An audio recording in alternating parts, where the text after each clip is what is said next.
പറ്റില്ലാത്ത ഇപ്രാവശ്യം ഇയാൾക്കായിരുന്നു ഭയങ്കര ഷുവറായി. അല്ലെങ്കിൽ നമ്മൾ പ്ലാൻ ചെയ്യുന്ന പോലെ നമ്മുടെ ലൈഫ് മുന്നോട്ട് പോകില്ല എന്നാണ് സത്യം. ഇപ്പൊ ആലോചിക്കുമ്പോ അതൊക്കെ ടെൻഷനായി തോന്നുന്നു. അല്ല ഇയാളെ പ്ലാൻ തന്നപ്പോ ഞാൻ ഞെട്ടിപ്പോയി. പ്രഗ്നൻസി ആക്കി കുടുങ്ങി കളഞ്ഞു.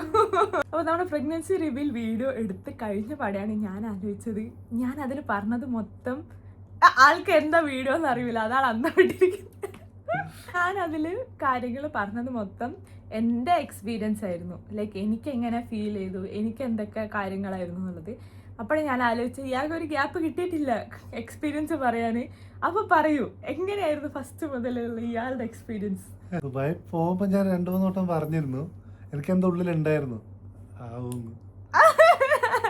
ഞാൻ ദുബായിന്ന് പറഞ്ഞിരുന്നു.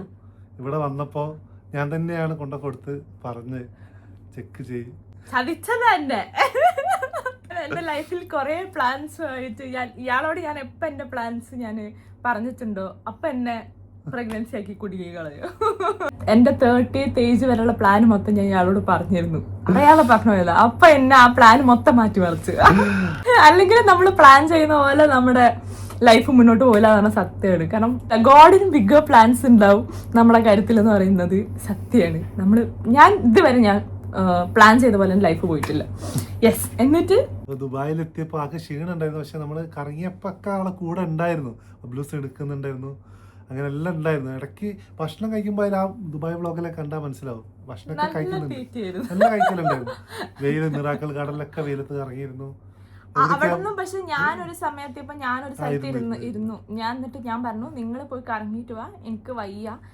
നമ്മള് വിചാരിക്കുന്ന വെയില് കൊണ്ടാല് ഡേറ്റ് എടുത്തതിന്റെയും അതൊക്കെയാന്ന് വിചാരിച്ചു. എന്നിട്ട് ഇയാള് പറയുകയും ചെയ്തു പിരീഡ്സ് അവിടെ നിന്ന് ആവോ അല്ലെങ്കിൽ ആയിട്ടില്ലെങ്കിൽ നാട്ടിലെത്തിയിട്ടായ സുഖമായിരുന്നു. അപ്പൊ ഞാൻ അങ്ങനെ പ്രാർത്ഥിക്കായിരുന്നു, പിരീഡ്സ് ഇപ്പൊ ആവല്ലേ നാട്ടിലെത്തിയിട്ടായാ മതി. ഇപ്പൊ ആലോചിക്കുമ്പോ അതൊക്കെ ടെൻഷനായി തോന്നുന്നു. പക്ഷെ എനിക്ക് തോന്നുന്നു അന്ന് പറഞ്ഞിരുന്നേ ചിലപ്പോ ഉള്ളോണ്ടൊരു ക്ഷീണൊക്കെ ഉണ്ടാവുമായിരുന്നു. കാരണം അന്നേരം പ്രഗ്നന്റ് ആണ്, പക്ഷെ ആൾക്ക് കുഴപ്പമുണ്ടായിരുന്നില്ല. അറിഞ്ഞതിന് ശേഷം ആള് ഇങ്ങനെയുള്ള ആൾ ഇങ്ങനെ ആയിപ്പോയിരുന്നു. അത് മാത്രല്ല നമുക്കൊരു 6th വീക്ക് ഒക്കെ കഴിഞ്ഞിട്ടാണ് ശരിക്കും നമ്മുടെ ഈ സിക്നസ് ഒക്കെ തുടങ്ങുക. അത് കറക്റ്റ് ആയിരുന്നു. ഞാൻ വിചാരിച്ചത് എനിക്ക് ഈ പ്രഗ്നൻസി എല്ലാം അറിയാം, അപ്പൊ പിന്നെ ഞാൻ ഇത് പൊളിക്കും, എനിക്കൊരു കുഴപ്പമുണ്ടാവില്ല, മോർണിംഗ് സിക്നസ് ഒക്കെ ഞാൻ കൺട്രോൾ ചെയ്യുന്ന. പക്ഷെ ഒന്നും വിചാരിച്ചിട്ട് കാര്യമില്ല ഗൈസ്. ആദ്യത്തെ പ്രഗ്നൻസി പോലെയല്ല രണ്ടാമത്തെ പ്രഗ്നൻസി, നല്ല ഡിഫറൻസ് ഉണ്ട്. പിന്നെ തിരിച്ചു വന്ന് ബേബി മെമ്മോറിയലിൽ കാണിക്കാൻ വേണ്ടി പോയി, ഡോക്ടറെ കാണിച്ചു. അന്നേരം നമ്മൾ ചിന്തിച്ചിട്ടൊന്നുമില്ല. അന്നേരം നമ്മൾ എവിടെയോ പോയി ഫുഡ് കഴിച്ചിട്ടാ തിരിച്ച്. ഇല്ലേ നമുക്ക് അപ്പൊ അവിടെ തന്നെ കാണിക്കായിരുന്നു. അന്നും കോഴിക്കോട് എവിടെയോ പോയി നല്ല രീതിയിൽ ഭക്ഷണം കഴിച്ചിട്ടാ നമ്മള് ആളെ വീട്ടിൽ പോയത്. വീട്ടിൽ പോയപ്പോൾ ക്ഷീണം പിടിച്ചപ്പോൾ ഞാൻ ഇങ്ങനെ ആലോചിച്ചു, എന്നാൽ പിന്നെ ഒന്ന് ചെക്ക് ചെയ്ത് നോക്കാം. ഞാൻ അതിൻ്റെ മുന്നേ ഒന്ന് പറഞ്ഞിരുന്ന, പക്ഷേ വാങ്ങി കൊടുത്തിട്ടില്ല. അപ്പം ഞാനായിട്ട് ഓർഡർ ചെയ്തു, ചെക്ക് ചെയ്തു, കൊടുത്തു കഴിഞ്ഞപ്പോൾ ഞാൻ പിന്നെ മൈൻഡ് മാറി. ഞാൻ കുറച്ച് നേരം ഫോണിൽ എന്തോ കളിച്ചിട്ട് ഞാൻ ഉറങ്ങിപ്പോയി. അന്നേരമാണ് ആള് ഇതും കൊണ്ട് വരുന്നത്. ഞാൻ ഞെട്ടി, സത്യം പറഞ്ഞാൽ ഞെട്ടിപ്പോയി. തീരെ വിചാരിച്ച് ചോദിച്ചാൽ കൊടുക്കുമ്പോ ഞാൻ ചിന്തിച്ചിരുന്നു ആയിരിക്കും, അതാണ് എനിക്ക് മനസ്സിലാത്ത ഇപ്രാവശ്യം ഇയാൾക്കായിരുന്നു ഭയങ്കര ഞാൻ ആയിരിക്കും എന്ന് വിചാരിച്ചു. പക്ഷെ പിന്നെ ഞാൻ അങ്ങോട്ട് മറന്നുപോയി. തന്നപ്പോ ഞാൻ ഞെട്ടിപ്പോയി. അപ്പം നേരെ ബ്ലഡ് ടെസ്റ്റ് ചെയ്യാൻ വേണ്ടി കോഴിക്കോട് പോയി. അപ്പൊ എനിക്ക് കൺഫേം ആയിരുന്നു. ഇപ്പൊ 2 വട്ടം 2 മിഷനിൽ കാണിച്ചപ്പോ പിന്നെ അതിൽ എനിക്കൊരു ഡൗട്ട് ഇല്ല. ഞാൻ വിചാരിച്ച 2 മിഷനും അതിൽ ആളിങ്ങനെ പറയുന്നുണ്ടെങ്കിൽ എനിക്ക് ആ ഒരു ഡൗട്ട് ഉണ്ടായിരുന്നില്ല. അന്നേരം കൺഫേം ആയി. അപ്പോൾ അത് ടെസ്റ്റ് റിസൾട്ട് വരെ 2 മണിക്കൂർ ആവുമെന്ന് പറഞ്ഞ് 2 മണിക്കൂർ നമുക്ക് അതുക്കാൻ പറ്റാത്തതിനെ കൊണ്ട് വേഗം അടുത്ത സൊല്യൂഷൻ എന്താ വിചാരിച്ചു. അപ്പൊ തന്നെ ആരാ പറഞ്ഞ സ്കാൻ ചെയ്യാന്ന്? ഞാനായിരുന്നു. ആദ്യം പറഞ്ഞത് സ്കാൻ ചെയ്യാന്നാ. അപ്പൊ ഞാനാ പറഞ്ഞത് സ്കാനിങ് വേണ്ട, നമുക്ക് ബ്ലഡ് ടെസ്റ്റ് ചെയ്യാന്നുള്ള. അപ്പൊ ഞാൻ വിചാരിച്ചു നമുക്ക് കുറച്ച് സമയത്തിനുള്ളിൽ റിസൾട്ട് കിട്ടുമായിരിക്കും. അതായത് നമ്മൾ ഈ കാർഡിൽ ടെസ്റ്റ് ചെയ്യുന്ന പോലെ ആയിരിക്കും ബ്ലഡ് ടെസ്റ്റ് എന്ന് ഞാൻ ആലോചിച്ചത്. അപ്പൊ നമ്മൾ അവിടെ നിന്ന് റിസൾട്ട് 2 മണിക്കൂർ ആവുമെന്ന് പറഞ്ഞപ്പോഴാണ് പിന്നെ ഇങ്ങനെ ഞങ്ങൾക്ക് 2 ആൾക്കും ഇതായി. അപ്പം ഞാൻ ചോദിച്ചു സ്കാൻ ചെയ്ത് നോക്കണോ, അങ്ങനെ സമ്മതിക്കുമോ, പ്രിസ്ക്രിപ്ഷൻ ഇല്ലാതെ സമ്മതിക്കുമോ എന്നൊക്കെ എങ്ങനെ ആലോചിച്ചിട്ട് ഞാൻ പറഞ്ഞു നമുക്കൊന്ന് പോയി നോക്കാം, എവിടെയെങ്കിലും സമ്മതിക്കുകയാണെങ്കിൽ നമുക്ക് സ്കാൻ ചെയ്ത് നോക്കാം. അങ്ങനെ നമ്മള് കോഴിക്കോട് തന്നെ ടൗണിലുള്ള ഒരു സ്ഥലത്ത് പോയി. അവിടെ പോയി നമ്മൾ അറിയുന്ന ആൾക്കാർ തന്നെയായിരുന്നു. അവിടെ എന്നെ കയറ്റിയിട്ടുണ്ടായിരുന്നില്ല, ആളെ മാത്രം കയറ്റി തിരിച്ചു വന്നപ്പോൾ ആണ് നമ്മളിത് അറിയുന്നത്. അതെ. അപ്പൊ ഞാൻ പറഞ്ഞു ഇങ്ങനെയാണ്, പക്ഷെ എംബ്രിയോ കണ്ടിട്ടില്ല എന്ന് പറഞ്ഞു. അപ്പൊ ടെൻഷനായോ? അപ്പൊ നല്ല ടെൻഷൻ. ഇത് നിന്റെ എക്സ്പീരിയൻസാ പറയുന്നത്, നീ പറയൂ. അപ്പൊ നല്ല ടെൻഷനായി. അപ്പൊ നമ്മള് പിന്നെ സിനിമ എന്താ ബുക്ക് ചെയ്തത് അതൊന്നും നോക്കിയില്ല, നേരെ വീട്ടിലേക്ക് പോയി. ആ വീട്ടിലേക്ക് പോകുന്ന അരമണിക്കൂർ നല്ല ടെൻഷനായിരുന്നു. അതെ, നമ്മൾ അന്ന് മൂവി ഒന്നും കാണാൻ പോയില്ല. വീട്ടിലെത്തിയിട്ടും നമ്മള് വീട്ടിൽ മൂവി അക്കട് പുക്കടു പോവാൻ നന്നായി. അപ്പൊ നമ്മള് വീട്ടിലെത്തുന്ന വരെ വണ്ടി ഓടിക്കുമ്പോ നല്ല ടെൻഷനായിരുന്നു. തിരിച്ച് വീട്ടിലെത്തിയപ്പോ ഇങ്ങനെ അമ്മേനോട് പറയാം എന്നുള്ളൊരു തീരുമാനം നമ്മൾ എടുത്തു. അമ്മേനോട് പറഞ്ഞു. അമ്മയ്ക്ക് അന്നേരം ഭയങ്കര സന്തോഷം. ഈ പ്രശ്നം പറഞ്ഞപ്പോൾ അമ്മ പറഞ്ഞു പേടിക്കൊന്നും വേണ്ട എന്ന് പറഞ്ഞു.